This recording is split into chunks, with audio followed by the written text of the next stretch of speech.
Եթե հայտնվել է Սանկտ Պետերբուրգում, Հերմիտաժ այցելելը գրեթե պարտադիր կանգառ է, որովհետև հենց այստեղ է առավել զգացվում քաղաքի կայսերական շունչն ու մշակութային հարստությունը։ Հերմիտաժը աշխարհի ամենահայտնի թանգարաններից մեկն է, որը գտնվում է Սանկտ Պետերբուրգի սրտում Նևա գետի ափին։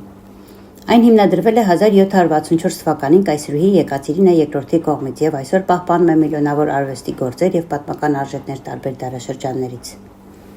Հերմիտաժի գլխավոր շենքը Ձմեռային պալատը նախկինում եղել է ռուսական կայսրերի նստավայրը։ Միայն շենքի ներսի ճոխ ինտերիերը բավական է ժամերով հիանալու համար։ Ոսկեգույն դահլիճներ, մարմարե սրահներ, հսկայական աստիճաններ եւ պատմական մանրամասներ, որոնք կարծես քեզ տեղափոխեն մի քանի դար հետ։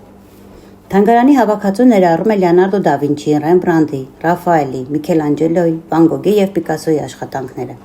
Այստեղ կարելի է տեսնել ինչպես եվրոպական դասական արվեստ, այնպես էլ հին Եգիպտոսի, Հունաստանի եւ Հռոմի մշակութային ժառանգությունը։ Հերմիտաժը պարզապես թանգարան չէ, դա մի ամբողջ աշխարհ է, որտեղ յուրաքանչյուր սրահ ունի իր պատմությունը եւ իր մթնոլորտը։ Անկամ եթե արվեստի մեծ սիրահար ես, այստեղի մասշտաբը, ճարտարապետությունն ու պատմական շունչը անտարբեր չեն թողնի ոչ մեկին։